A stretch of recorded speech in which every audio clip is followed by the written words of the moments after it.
Mari kita mulai renungan hari ini. Terima kasih Yesus, terima kasih Tuhan. Hari yang baru, berkat yang baru, penyertaan-Mu yang selalu setia dalam hidup kami. Terima kasih Yesus untuk hari baru ini. Kesempatan kami untuk mengucapkan syukur untuk apapun yang telah Kau-berikan kepada kami selama hidup kami. Hari baru Tuhan, kesempatan yang baru untuk kami bisa memohon ampunan untuk setiap kesalahan yang pernah kami lakukan Yesus. Kesempatan dan hari baru Tuhan, untuk kami bisa melakukan apapun yang dikehendak-Mu Yesus. Selalu beri petunjuk kepada kami Tuhan. Terima kasih Yesus, terima kasih Tuhan. Buka pikiran jiwa roh hati kami Tuhan. Beracaralah Tuhan dalam renungan harian ini Yesus. Selalu bimbing kami Tuhan. Biarlah Roh Kudus-Mu, hadirat-Mu memenuhi kami, memenuhi tempat kami Tuhan, dimanapun kami berada Yesus. Terima kasih Tuhan, terima kasih. Kau bernyata berada. Terima kasih untuk perkenanan-Mu. Terima kasih untuk pernyataan-Mu yang bernyata kepada kami. Jadikan kami, hati kami adalah tanah yang baik untuk setiap benih firman-Mu. Dapat bertumbuh berakar kuat, berbuat lebat untuk kemuliaan-Mu. Jadi berkat untuk setiap orang di sekeliling kami sampai ke ujung bumi seperti yang Kau mau. Dan biarlah nama-Mu yang dipermuliakan. Dalam nama Tuhan Yesus, amin. Kita akan hari ini masih menyanyikan lagu Via Dolorosa ya. Dan di lagu pertama ini,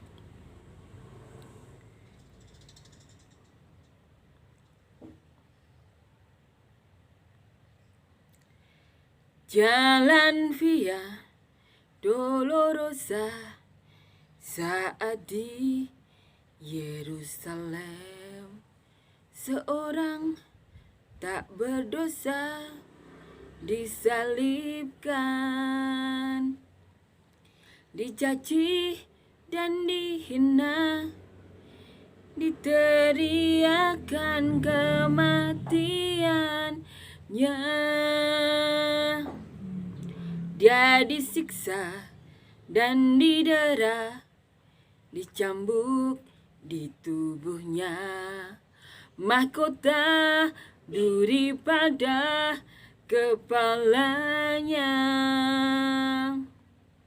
dipikulnya salibnya, dia melangkah menuju Kalvari.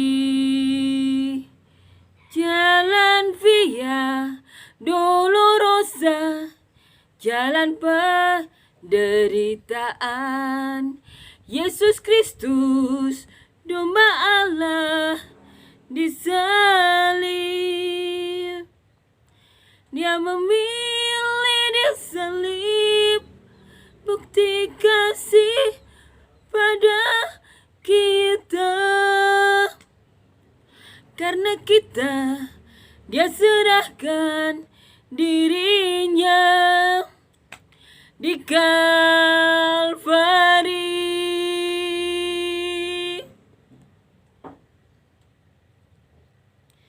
Darahnya mengalir, membasuh dosa, membukakan jalan kepada Allah. Jalan Via Dolorosa, jalan penderitaan. Yesus Kristus, domba Allah, disalib. Dia memilih disalib, bukti kasih pada kita. Karena kita, Dia serahkan dirinya di Kalvari.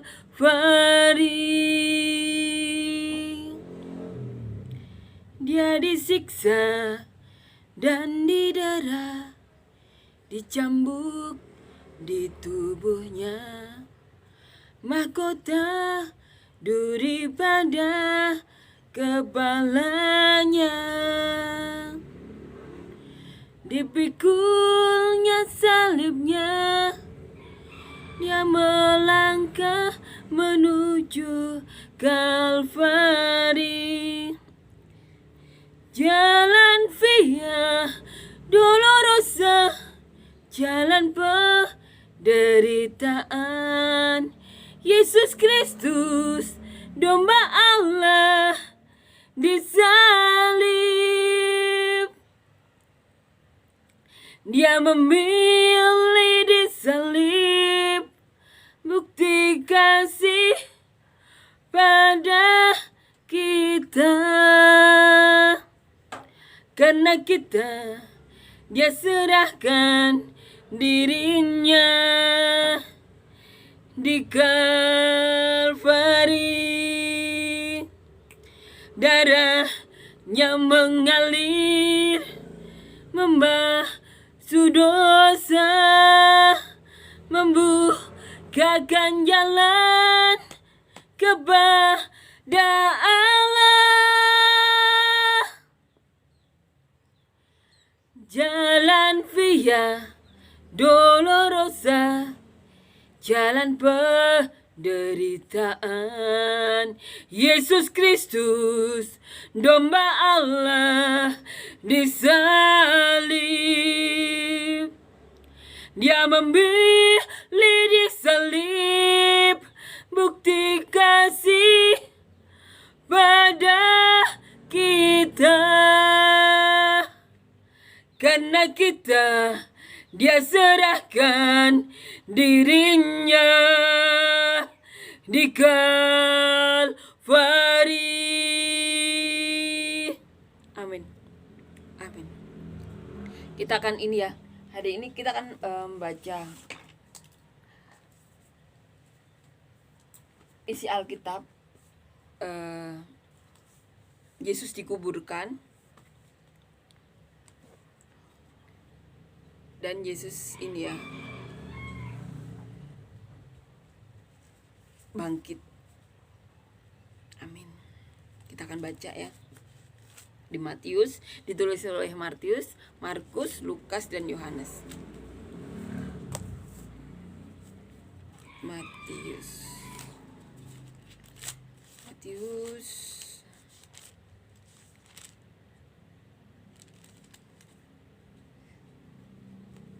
Kita akan baca dari Matius 27 ayat 57 sampai 65.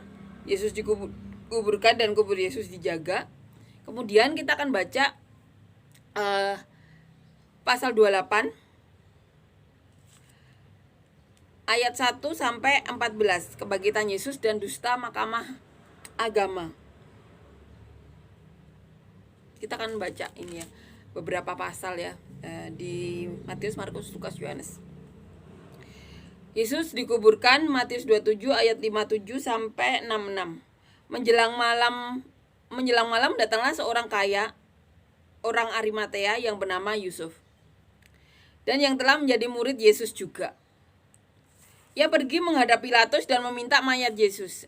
Pilatus memerintahkan untuk menyerahkan kepadanya, dan Yusuf pun mengambil mayat itu, mengafaninya dengan kain lenan yang putih bersih, lalu membaringkannya di dalam kubur yang baru, yang digalinya di dalam batu, dan sesudah menggulingkannya sebuah batu besar ke pintu kubur itu, pergilah ia.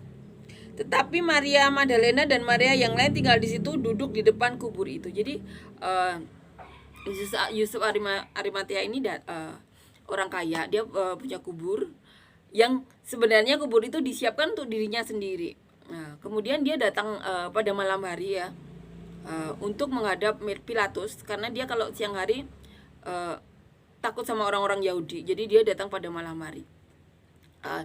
Yusuf dikatakan ini ya seorang yang berani. Menurut beberapa buku, Yusuf tuh orang yang berani menghadap Pilatus untuk meminta mayat Tuhan Yesus. Kita akan baca lagi di perikop kubur Yesus dijaga. Keesokan harinya, yaitu sesudah hari persiapan, datanglah imam-imam kepala dan orang-orang Farisi bersama-sama menghadap Pilatus.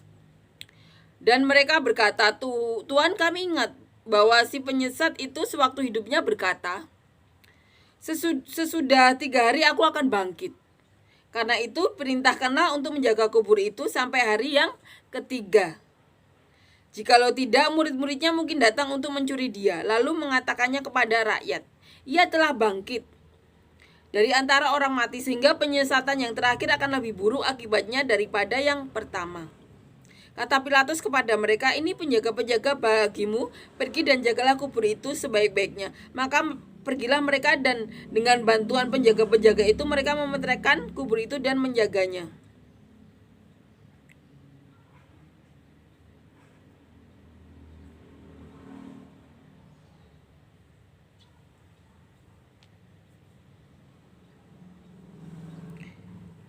Kebangkitan Yesus kita akan baca. Sesudah hari Sabat lewat, menjelang menyingsingnya fajar pada hari pertama minggu itu, pergilah Maria Magdalena dan Maria yang lain menengok kubur itu. Maka terjadilah gempa bumi yang hebat, sebab seorang malaikat Tuhan turun dari langit dan datang ke batu itu dan menggulingkannya, lalu duduk di atasnya. Wajahnya bagaikan kilat dan pakaiannya putih bagaikan salju.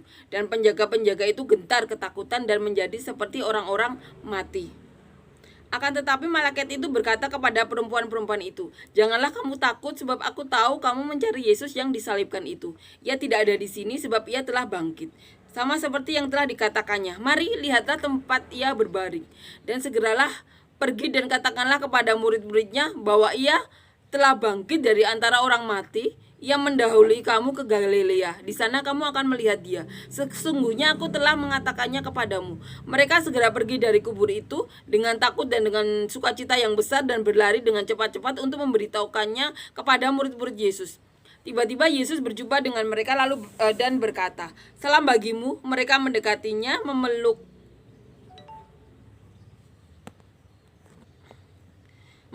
kakinya serta menyembahnya. Maka kata Yesus kepada mereka, jangan takut, pergi dan katakanlah kepada saudara-saudaraku supaya mereka pergi ke Galilea, dan di sanalah mereka akan melihat aku. Tuhan Yesus bangkit.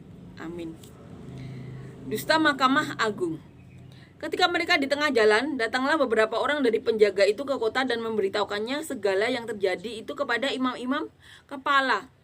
Dan sesudah berunding dengan tua-tua, mereka mengambil keputusan lalu memberikan sejumlah besar uang kepada serdadu-serdadu itu.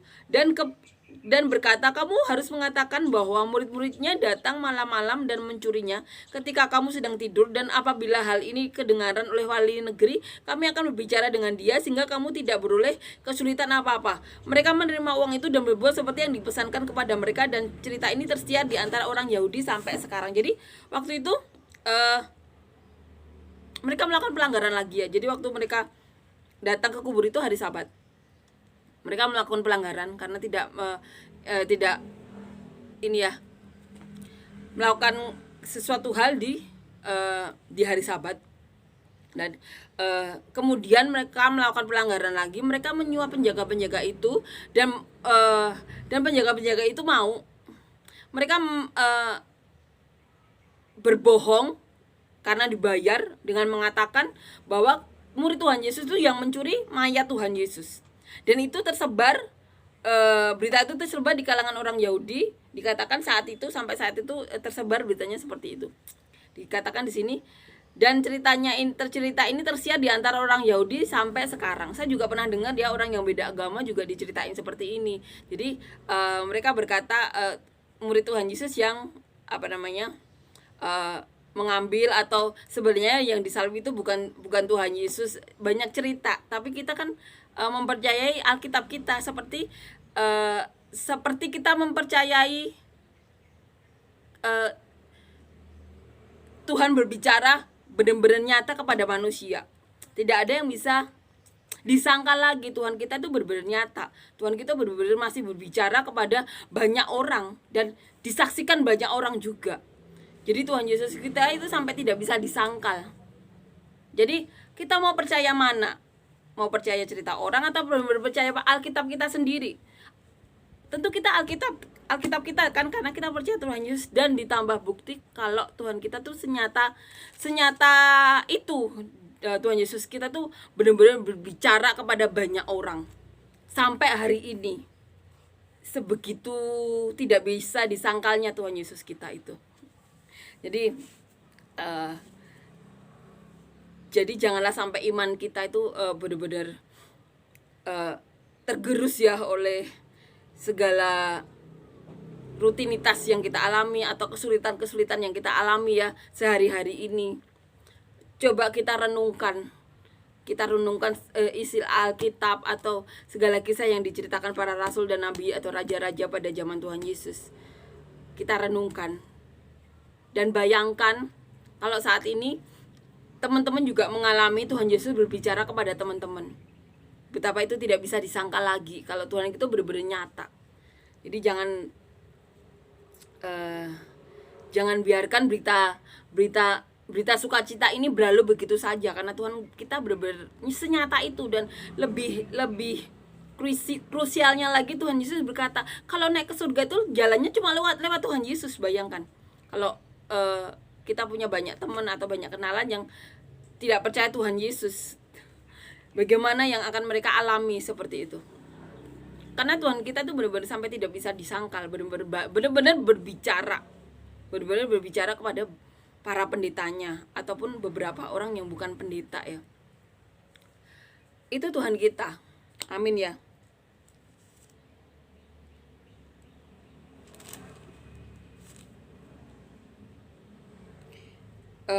Ada perikop di bawahnya lagi, di perikop terakhir di Matius ya, perintah untuk memberitakan Injil. Dan ke-11 murid itu berangkat ke Galilea, ke bukit yang telah ditunjukkan Yesus kepadanya.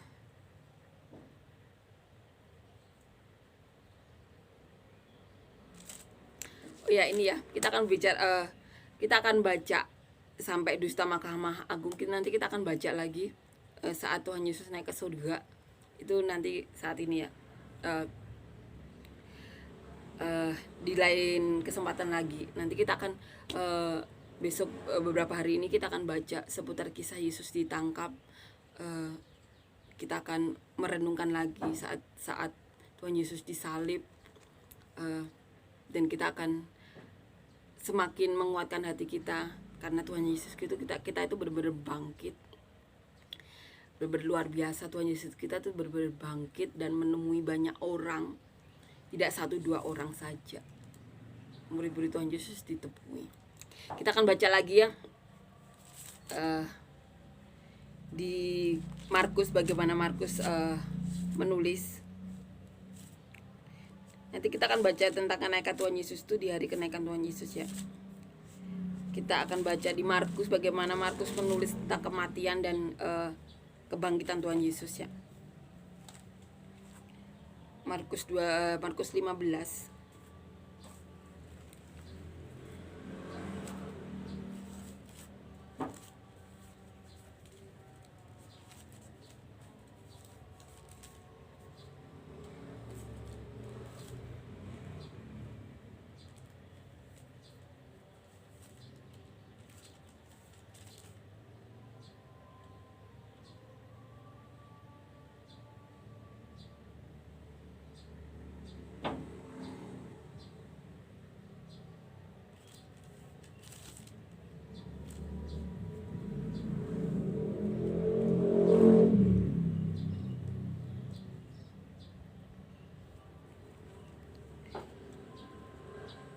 Yesus dikuburkan, ditulis di Markus 15 ayat 42. Sementara itu hari mulai malam, dan hari itu adalah hari persiapan, yaitu hari menjelang Sabat. Karena itu Yusuf orang Arimatea, seorang anggota majelis besar yang terkemuka, yang juga menanti-nantikan kerajaan Allah, memberanikan diri terhadap Pilatus dan meminta mayat Yesus. Pilatus heran waktu mendengar bahwa Yesus sudah mati. Maka ia memanggil kepala pasukan dan bertanya kepadanya, apakah Yesus sudah mati? Sesudah didengarnya keterangan kepala pasukan, ia berkenan memberikan mayat itu kepada Yusuf. Yusuf pun membeli kain lenan, kemudian ia menurunkan mayat Yesus dari salib dan mengapaninya dengan kain lenan itu, lalu ia membaringkan dia di dalam kubur yang digali di dalam bukit baru. Kemudian digulingkannya sebuah batu ke pintu kubur itu. Maria Magdalena dan Maria ibu Yoses melihat di mana Yesus dibaringkan. Setelah lewat hari Sabat, Maria Magdalena dan ibu Maria Yakobus serta Salome memberi rempah-rempah untuk pergi ke kubur dan meminyaki Yesus. Dan pagi-pagi benar pada hari pertama minggu itu setelah matahari terbit, pergilah mereka ke kubur.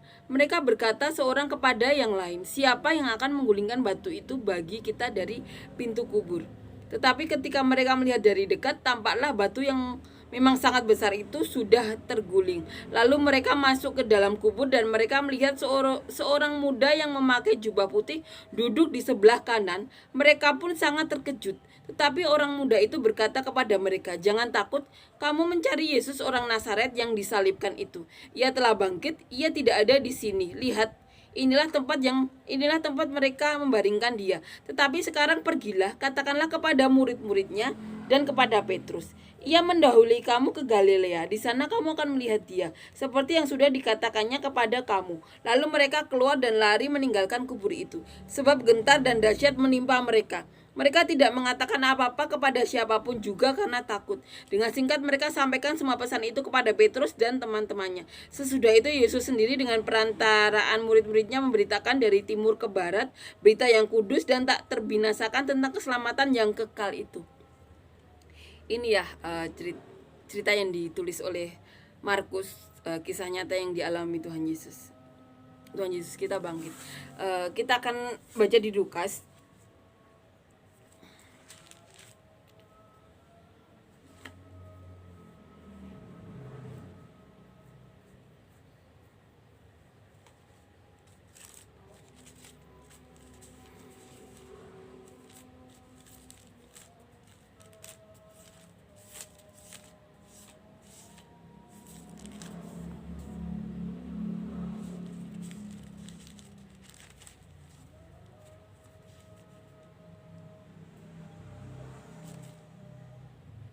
Yesus dikuburkan. Ada seorang bernama Yusuf, ia seorang majelis besar dan seorang yang baik lagi benar. Ia tidak setuju dengan putusan dan tindakan majelis itu. Ia berasal dari Arimatea, sebuah kota Yahudi, dan ia menanti-nantikan kerajaan Allah. Ia pergi menghadap Pilatus dan meminta mayat Yesus, dan sesudah ia menurunkan mayat itu, ia mengapaninya dengan kain lenan, lalu membaringkannya di dalam kubur yang digali di dalam bukit batu, di mana belum pernah dibaringkan mayat. Hari itu adalah hari persiapan dan Sabat hampir mulai. Dan perempuan-perempuan yang datang bersama-sama Yesus di Galilea ikut serta, dan mereka melihat kubur itu dan bagaimana mayatnya dibaringkan. Dan setelah pulang, mereka menyediakan rempah-rempah dan minyak mur. Pada hari Sabat mereka beristirahat menurut hukum Taurat. Tetapi pagi-pagi benar pada hari pertama minggu itu mereka pergi ke kubur membawa rempah-rempah yang telah disediakan mereka.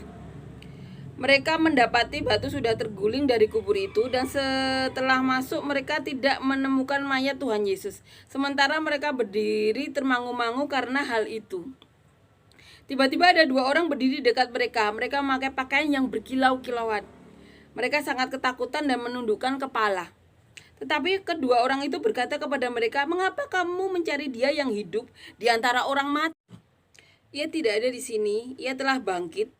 Ingatlah apa yang dikatakannya kepada kamu ketika ia masih di Galilea, yaitu bahwa anak manusia harus diserahkan ke tangan orang-orang berdosa dan disalibkan dan akan bangkit pada hari yang ketiga."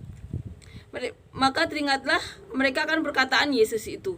Dan setelah mereka kembali dari kubur, mereka menceritakan semuanya itu kepada ke-11 murid dan kepada semua saudara yang lain. Perempuan-perempuan itu ialah Maria dari Magdala dan Yohana dan ibu dari Yakobus, dan perempuan-perempuan lain juga yang bersama-sama dengan mereka memberitahukannya kepada rasul-rasul. Tetapi bagi mereka perkataan itu seakan-akan omong kosong, dan mereka tidak percaya kepada perempuan-perempuan itu. Sesungguh pun demikian Petrus bangun lalu cepat-cepat pergi ke kubur itu. Ketika ia jenguk ke dalam, ia melihat hanya kain kafan saja. Lalu ia pergi dan bertanya dalam hatinya, apa yang kiranya telah terjadi. Ini diceritakan oleh Lukas seperti itu. Kita akan baca di Yohanes 19.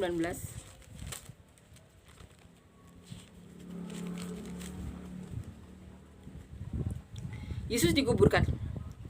Sesudah itu Yusuf dari Arimatea, ia murid Yesus, tetapi sembunyi-sembunyi karena takut kepada orang-orang Yahudi, meminta kepada Pilatus supaya ia diperbolehkan menurunkan mayat Yesus.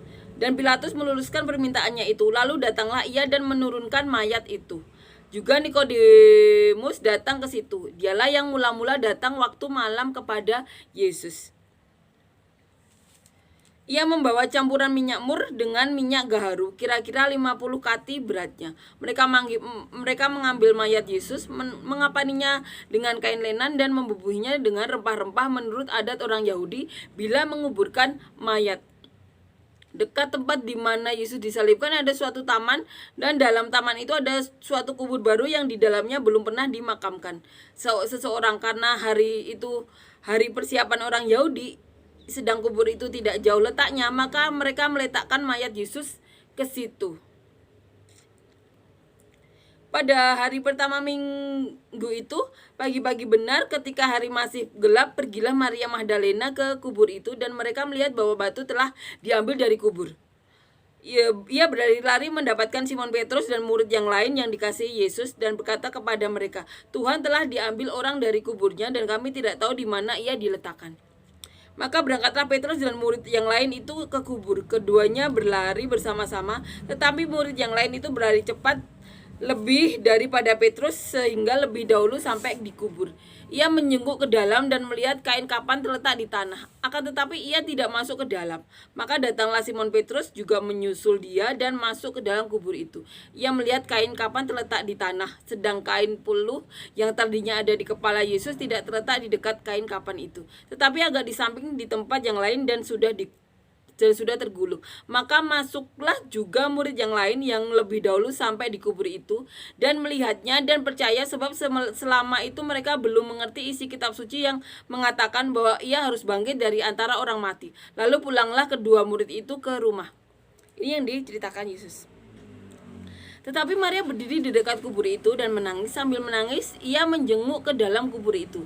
Dan tampaklah olehnya dua orang malaikat berpakaian putih, yang seorang duduk di sebelah kepala dan lain di sebelah kaki di tempat mayat Yesus terbaring. Kata malaikat-malaikat itu kepadanya, "Ibu, mengapa engkau menangis?" Jawab Maria kepada mereka, "Tuhanku telah diambil orang dan aku tidak tahu di mana ia diletakkan." Sesudah ia berkata demikian, ia menoleh ke belakang dan melihat Yesus berdiri di situ, tetapi ia tidak tahu bahwa itu adalah Yesus. Kata Yesus kepadanya, "Ibu, mengapa engkau menangis? Siapakah yang engkau cari?" Maria menyangka orang itu adalah penunggu taman, lalu berkata kepadanya, "Tuhan, jikalau Tuhan yang mengambil dia, katakanlah kepadaku di mana Tuhan meletakkan dia, supaya aku dapat mengambilnya." Kata Yesus kepadanya, "Maria." Maria berpaling dan berkata kepadanya dalam bahasa Ibrani, "Rabuni." Artinya guru. Kata Yesus kepadanya, "Janganlah engkau memegang aku, sebab aku belum pergi kepada Bapa, tetapi pergilah kepada saudara-saudaraku dan katakanlah pada mereka bahwa sekarang aku akan pergi kepada Bapakku dan Bapamu, kepada Allahku dan Allahmu." Maria Magdalena pergi dan berkata kepada murid-muridnya, "Aku telah melihat Tuhan," dan juga kepada dia yang mengatakan hal itu kepadanya. Inilah yang ditulis Tuhan Yesus. Tuhan berkata kepada Maria, janganlah kamu memegang aku, karena aku belum pergi janganlah engkau memegang aku, sebab aku belum pergi ke Bapa, tetapi pergilah kepada saudara-saudaraku dan katakanlah kepada mereka bahwa sekarang aku akan pergi kepada Bapakku dan Bapamu, kepada Allahku dan Allahmu. Jangan pegang aku. Ini berarti menunjukkan kalau menemui Tuhan itu harus benar-benar kudus, benar-benar suci ya. Sampai Maria dilarang menyentuh Tuhan, karena Tuhan memang mau pergi menemui Bapa. Tapi sebelum itu akan menemui banyak orang dulu ya, untuk menguatkan murid-murid Tuhan Yesus. Nanti kita akan baca ke depan, beberapa ke depan lagi ya. Kita akan baca kisah sebelum Tuhan Yesus disalib. Sesudah itu kita akan baca kisah-kisah Tuhan Yesus saat menemui banyak orang sampai kebangkitan Tuhan Tuhan Yesus terangkat ke surga. Amin. Tuhan Yesus difitnah. Itu Tuhan Yesus difitnah. Kalau yang mengambil Tuhan Yesus dari kubur itu adalah murid Tuhan Yesus, sampai dibayar itu terjadi.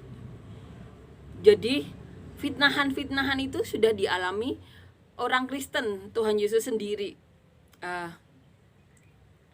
sejak tahun 2000 tahun yang lalu. Jadi untuk siapapun ya nantinya yang dipilih atau siapapun, kalau menghadapi fitnahan apapun,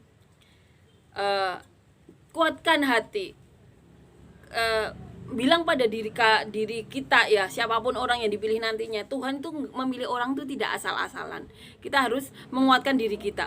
Apapun yang diceritakan orang, apapun yang dilihat orang, kalau mereka tidak bertanya kepada diri kita langsung, mereka hanya beropini.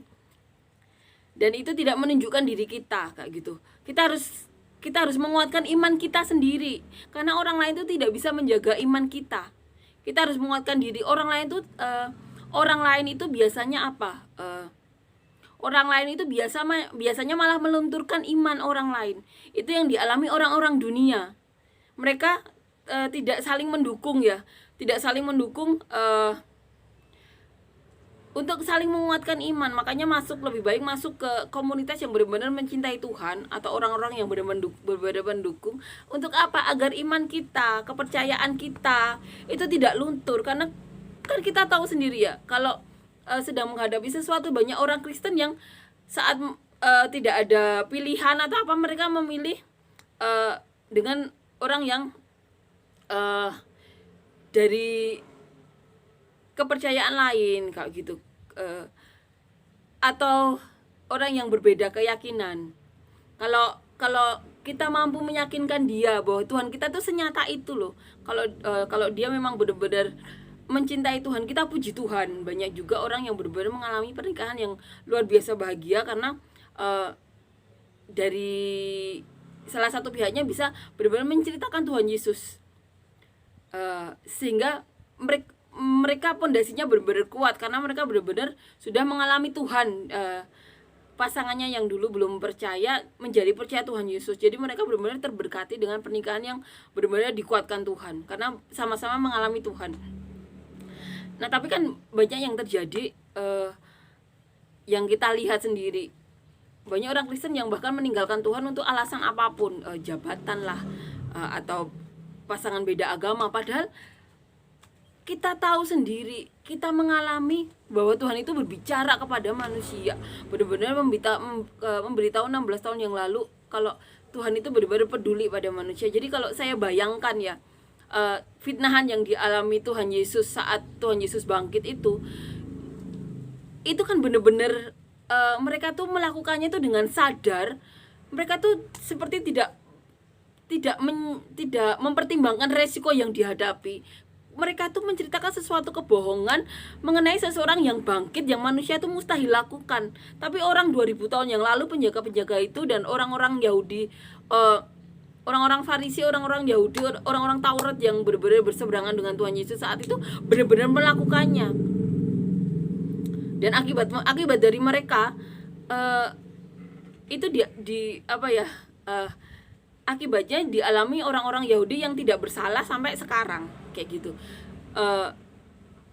Kalau saya ya yang pernah mendengar nubuatan Tuhan sendiri, kadang-kadang tidak bisa membayangkan bagaimana orang bisa meninggalkan Tuhan Yesus, padahal bukti Tuhan Yesus adalah Tuhan itu benar-benar senyata itu, masih berbicara, bahkan masih berbicara dan banyak menyembuhkan orang seketika itu juga, bisa sembuh, bisa benar-benar orang lumpuh berjalan, orang sakit kanker langsung bisa sembuh, orang sakit apa langsung bisa sembuh. Tapi beberapa orang Kristen benar-benar bisa meninggalkan Tuhan Yesus. Makanya kita sebagai orang-orang yang seharusnya bercermin itu orang-orang yang di dalam gereja, karena atau nantinya saya juga akan jadi orang yang berkecimpung dalam gereja juga. Ini sebagai cerminan apa yang harus dilakukan kayak gitu.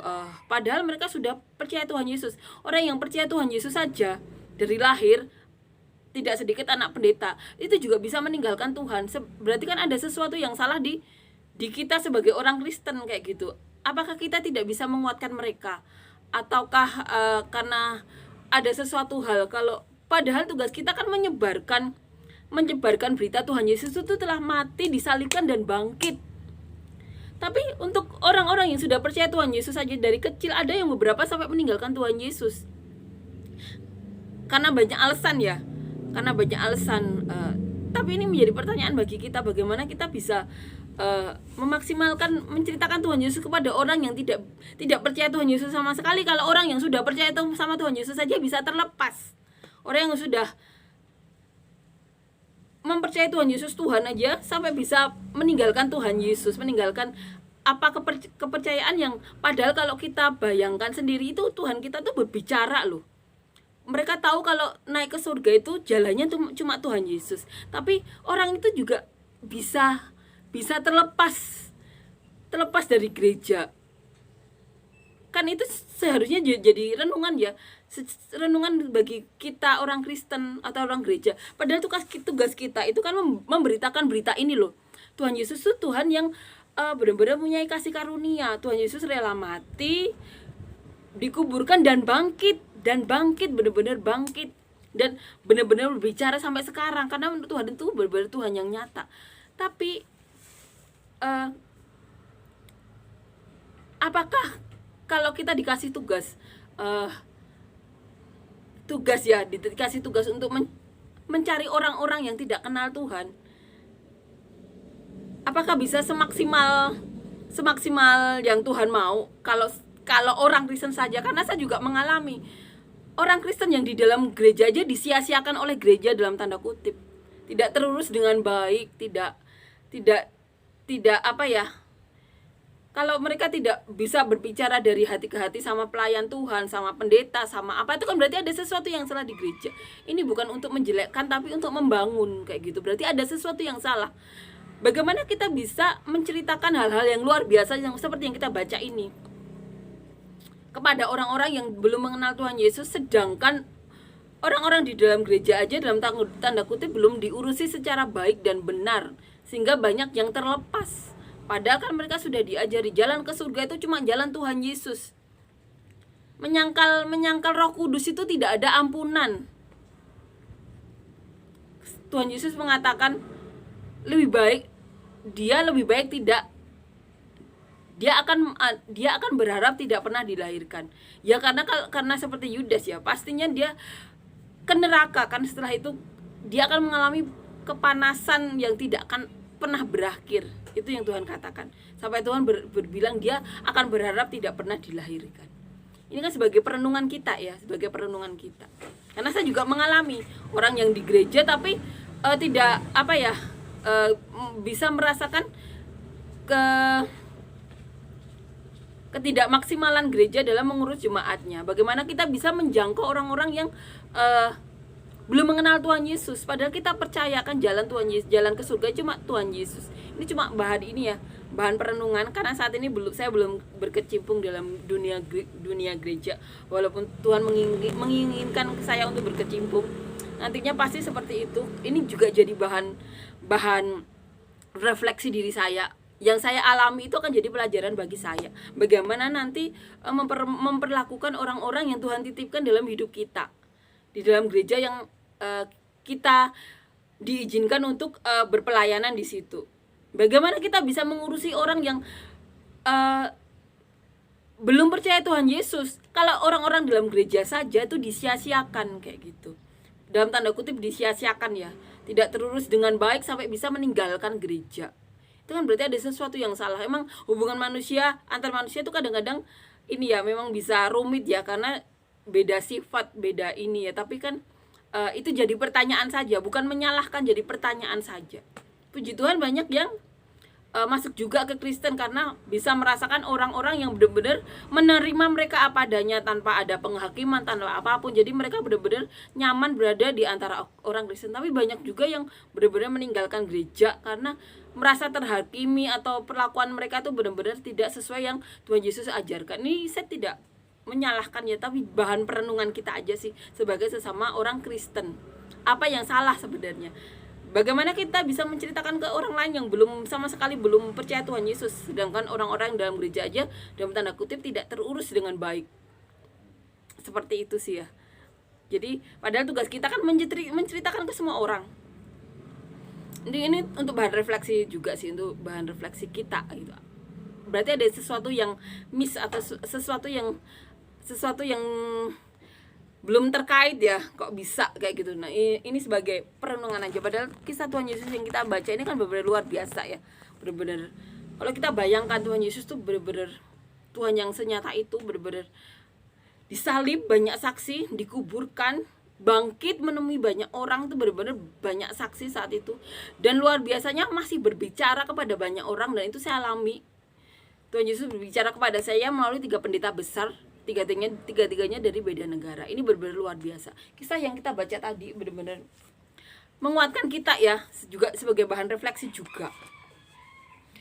Karena yang akan kita alami ya juga seperti itu. Ada orang-orang dari ini ya, orang-orang yang tidak mencintai Tuhan Yesus itu melakukan fitnah dengan salah satunya dengan memberi uang ya, untuk menceritakan kebohongan mengenai Tuhan. Jadi jangan takut kalau saat ini sedang orang Kristen mengalami banyak fitnah. Itu dialami Tuhan yang bangkit saja. Mereka melihat Tuhan Yesus bangkit, melihat melihat mereka sampai berkata ini benar-benar anak Allah. Tapi saat Tuhan Yesus bangkit mereka masih bisa nyogok.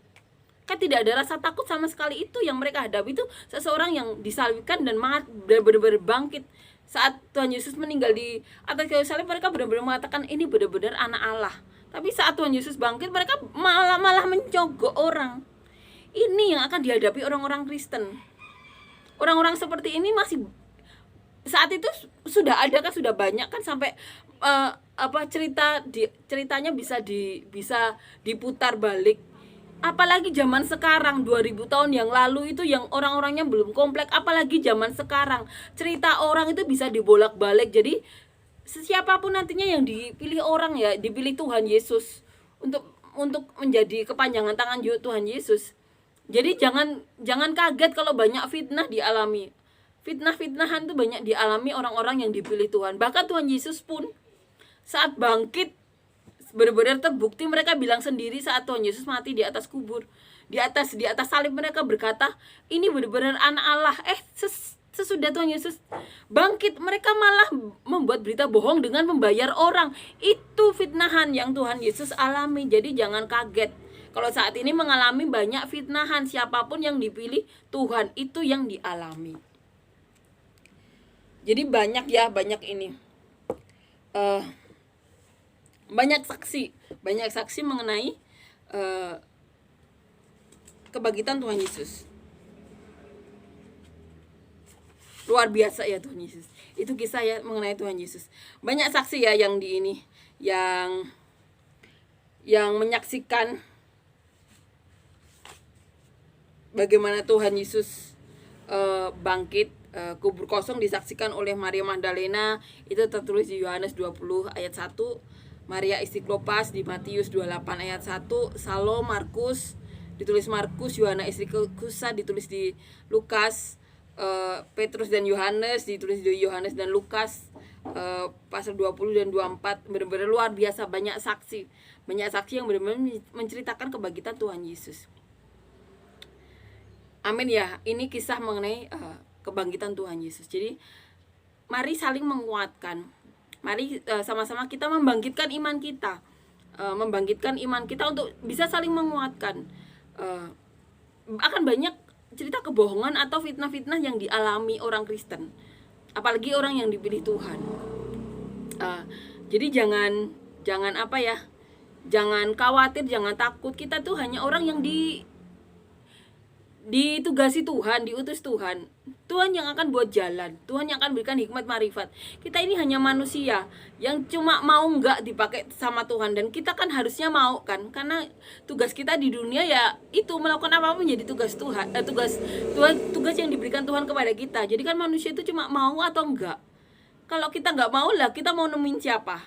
Kan manusia yang penting kita mau dipakai Tuhan. Nanti talenta-talenta yang Tuhan dititipkan ke kita, di kita itu yang akan dipakai Tuhan. Apa yang dimiliki diri kita yang akan dipakai Tuhan. Tuhan itu tidak memakai sesuatu yang di luar kita. Tuhan itu memakai sesuatu yang ada di dalam diri kita. Yang terpenting apa? Tuhan Yesus itu yang penting kita tuh mau dipakai Tuhan Yesus. Itu yang terpenting. Mari kita bangkitkan iman kita. Kita bangkitkan iman-iman orang-orang di sekeliling kita. Akan banyak orang yang menjatuhkan iman kita, tapi kita harus pandang Tuhan Yesus. Kita jangan sampai menjadi Yudas. Jangan sampai Tuhan berkata lebih baik kamu tidak dilahirkan, kamu akan merasa lebih baik tidak dilahirkan. Jangan sampai Tuhan Yesus berkata seperti itu kepada diri kita. Jadi kuatkanlah diri kita, kuatkanlah siapapun nanti yang dipilih sama Tuhan.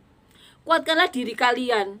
Yang terpenting kalian tuh mau dipakai Tuhan, dan Tuhan yang akan memaksimalkan talenta dalam diri kita. Tuhan itu tahu kemampuan orang yang dipakainya.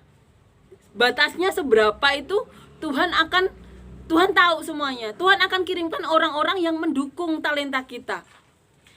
Manusia itu kan tugasnya cuma apa? Mau nggak dipakai untuk melakukan apapun menjadi kehendak Tuhan. Itu saja tugas manusia. Dan Tuhan itu memakai yang ada di dalam diri kita, bukan apa yang ada di luar kita. Jadi bangkitkan iman siapapun orang yang mengenal Tuhan Yesus. Ini adalah kebangkitan Tuhan Yesus. Ini adalah harusnya kebangkitan kita untuk apa? Untuk bisa dipakai Tuhan, memaksimalkan talenta kita semuanya untuk apa? Untuk kemuliaan Tuhan. Agar apa ya? Agar segala tugas yang diberikan Tuhan kepada kita bisa terlaksana. Karena pasti ada tujuannya. Tujuannya apa? Untuk kebaikan manusia. Kalau untuk tujuannya untuk kepentingan golongan atau kepentingan kita, tidak mungkin akan kita dipakai Tuhan, itu tidak mungkin. Tugasnya apa ya? Untuk kepentingan manusia. Kalau untuk kepentingan kita, tidak akan mungkin kita dipilih Tuhan. Tuhan aja datang ke dunia untuk disalibkan. Jadi jangan khawatir siapapun nanti yang mengalami apapun, Tuhan pasti akan bela. Karena Tuhan tahu kelemahan, kelebihan orang-orang yang dipilihnya. Yang perlu kita menguatkan diri apa? Akan ada fitnah banyak fitnah bagi kita, dari keluarga, dari teman, bahkan orang yang tidak mengenal kita. Itu dialami Tuhan Yesus sendiri. Jadi jangan sampai kaget. Yang sama-sama tahu kitab Taurat, Tuhan Yesus kan cuma menggenapi kitab Taurat ya, menggenapi. Tapi orang yang ahli kitab Taurat malah menyalibkan Tuhan Yesus. Jadi jangan sampai kaget menggenapi segala fitnahan itu. Jangan sampai kaget. Manusia itu cuma apa? Mau nggak dipakai Tuhan. Dan Tuhan itu memakai apa yang di dalam diri kita. Tuhan yang akan kirimkan orang-orang. Jangan sia-siakan kesempatan untuk dipakai Tuhan. Dan kalau kita dipakai untuk kepentingan golongan atau apa, nggak mungkin dipakai sama Tuhan. Pasti untuk kepentingan apa? Manusia. Tidak mungkin untuk kepentingan sesuatu hal yang kecil atau yang tidak berdampak bagi kerajaan Tuhan, itu tidak mungkin. Itu yang harus kita ingat. Kita tuh fokus kepada Tuhan. Jangan sampai Tuhan berkata seperti perkataan kepada Yudas, dia akan berharap tidak pernah dilahirkan. Jangan sampai Tuhan berkata seperti itu kepada kita. Jadi lakukan saja apa menjadi kehendak Tuhan. Jangan dengarkan orang-orang yang menuruti kemauan atau keinginan mereka sendiri. Dahulukan Tuhan, fokuskan kepada Tuhan. Jangan sampai Tuhan berkata seperti kepada Yudas. Lebih baik dia akan merasa lebih baik tidak pernah dilahirkan. Amin ya, ini benar-benar menguatkan kita. Kuatkanlah hati kita, kuatkan iman kita. Tuhan Yesus kita bangkit. Tuhan Yesus kita menang atas kematian. Kita harus mengumpulkan diri kepada orang-orang yang beriman. Yang beriman kepada Tuhan Yesus. Yang beriman kepada Tuhan Yesus apa? Yang mau kehendak Tuhan terjadi. Karena satu biji sesawi aja bisa menggeser gunung kok. Yang penting orang beriman tuh apa sih? Yang menuruti Tuhan Yesus kayak gitu. Kehendaknya Tuhan Yesus. Kehendak Tuhan Yesus gimana? Kehendak untuk kebaikan manusia. Tapi kalau untuk selain itu pasti bukan dari Tuhan Yesus. Amin ya. Amin. Ini semoga kita bisa saling menguatkan untuk memberitakan berita sukacita ini. Tuhan Yesus kita bangkit. Tuhan Yesus pemilik dunia ini bangkit. Amin ya. Amin. Kita akan nyanyikan lagu yang kedua. Kita akan nyanyikan lagu Paskah.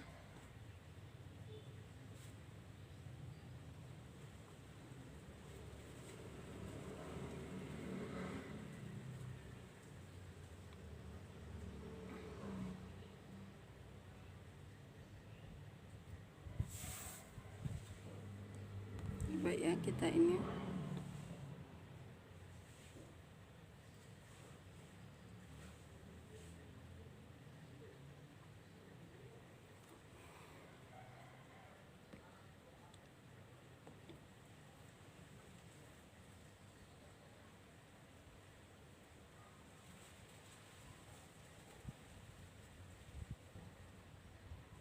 Karena salibmu ya. Hanya Kau Tuhan di hidupku. Kau berikan hidup yang baru. Darah-Mu menyucikan, pulihkan hatiku. Ku nyatakan Kaulah segalanya. Engkaulah sumber pengharapan. Kuasa-Mu sanggup menyembuhkan. Jiwaku pun berserah hanya kepadamu. Yesus, Kaulah segalanya. Karena salib-Mu ku hidup. Karena salib-Mu ku menang. Engkau yang berkuasa, sanggup untuk melakukan mujizat-Mu di hidupku. Amin. Terima kasih Yesus, terima kasih Tuhan untuk semua kebaikan-Mu. Terima kasih Yesus, terima kasih Tuhan untuk semua hal yang telah Kau lakukan dalam hidup kami. Kau bangkit, Kau Yesus, kami yang benar-benar hidup. Kau telah mati, dikuburkan, bangkit, naik ke atas surga, dan masih berbicara kepada umat manusia. Terbukti kepada saya 16 tahun yang lalu Tuhan Kau berbicara kepada saya. Kemudian beberapa tahun kemudian Kau berbicara lagi kepada 2 pendeta-Mu, 3 pendeta besar telah Kau izinkan berbicara kepadaku. Terima kasih Yesus, Kau benar-benar baik, benar-benar luar biasa. Terima kasih Yesus, Kau benar-benar nyata dalam hidup kami. Kau luar biasa Tuhan, pernyataanmu benar-benar luar biasa di hidup kami. Terima kasih Yesus, terima kasih Kau benar-benar senyata itu. Biarlah setiap perkataanmu hari ini Tuhan menjadi benih yang baik di hati kami, yang seperti tanah yang baik kiranya Kau berikan Tuhan, dapat bertumbuh, berbuah lebat, berakar kuat, untuk kemuliaan-Mu Tuhan, untuk menjadi berkat bagi kami dan orang-orang sekitar kami sampai ke ujung bumi yang seperti yang Kau mau. Terima kasih Tuhan untuk kebaikan yang telah Kau berikan kepada kami. Kau masih berbicara kepada kami orang-orang yang berdosa ini. Terima kasih Yesus, Kau benar-benar nyata, benar-benar ada. Perkenanan-Mu nyata, dan Tuhan pernyataanmu nyata dalam hidup kami. Dalam nama Tuhan Yesus, amin.